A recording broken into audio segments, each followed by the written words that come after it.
சற்று முன் கிடைக்கப்பெற்ற மிக முக்கியமான செய்தி ஒன்று வெளியாகி உள்ளது. திராவிட முன்னேற்றக் கழகத்தின் தலைவரும் தமிழக முதல்வருமான ஸ்டாலின் அவர்கள் செய்த தவறின் காரணமாக ஜம்மு காஷ்மீரில் நடந்த பிரச்சனையில் பயங்கரவாதிகள் சென்னையில் குடியிருந்ததாகவும், சென்னையிலிருந்து தப்பி ஸ்ரீலங்காவிற்கு சென்றது எப்படி, சென்னையில் யாருடைய இடத்தில் இருந்தார்கள், குறிப்பாக தமிழகத்தை பொறுத்தளவிற்கு முஸ்லிம்களுக்கு பெருவாரியான ஆதரவுகள் இருந்தாலும் குறிப்பிட்ட நபர்கள் மீது சந்தேகம் எழுந்தால் அவர்கள் மீது நடவடிக்கை எடுக்க திமுக பயப்படுவது ஏன்?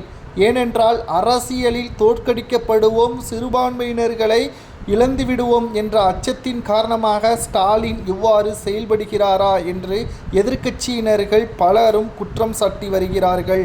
ஏனென்றால் சென்னையில் இருந்து ஸ்ரீலங்காவிற்கு பஹல்காம் குற்றவாளிகள் சென்றதற்கான ஆவணங்களும் வீடியோவையும் மத்திய உள்துறை அமைச்சகம் தெரியப்படுத்தியிருக்கிறது. ஆனால் ஸ்டாலின் அவர்கள் இதை கட்டுப்பாட்டில் வைக்காதது ஏன்? இல்லை என்றால் ஸ்டாலின் அவர்களது அமைச்சரவையில் இருக்கக்கூடியவர்கள்தான் உதவி செய்தார்களா? குறிப்பாக தமிழகத்தை பொறுத்தளவிற்கு பாதுகாப்பு இல்லாத சூழல்தான் இருக்கிறது. ஸ்டாலின் அவர்கள் தலைமையிலான ஆட்சி என்றாலும் மக்களிடம் நேரடியாக அரசை நிர்வகிக்கக்கூடிய வகையில் திமுகவின் நிர்வாகிகள் தான் செயல்பட்டு வருகிறார்கள். காவல்துறையவே அடக்கும் அதிகாரம் திமுகவின் நிர்வாகிகளுக்கு இருக்கிறது என்றால் அது உண்மைதான். தமிழகத்தில் பலத்த பாதுகாப்பும், சென்னை IPL நிகழ்ச்சி நடத்தப்படக்கூடிய சேப்பாக்கம் போன்ற இடங்களிலும் போலீஸ் குவிப்பு, இதனால் IPLம் நடத்துவதற்கு தடை விதிக்கப்பட்டுள்ளது. இதற்கு காரணம் மு.க. ஸ்டாலினா, திமுகவின் அரசா என்ற பல்வேறு கேள்விகளும் சமூக வலைதளங்களில் முன்வைக்கப்பட்டு வருகிறது.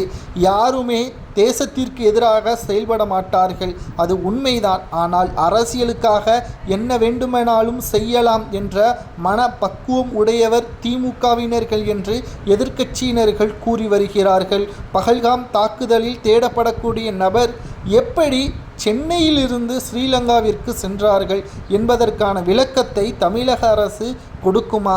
அப்படி கொடுக்காத பட்சத்தில் அவர்களது ராஜினாமா கடிதத்தை நிச்சயமாக மத்திய அரசிடமும் தமிழக ஆளுநரிடமும் கொடுக்க வேண்டும் என்று பல்வேறு தரப்பினர்கள் கூறுவது சரியா என்பதையும் மறைக்காம கமெண்ட் வாயிலாக கூறுங்கள்.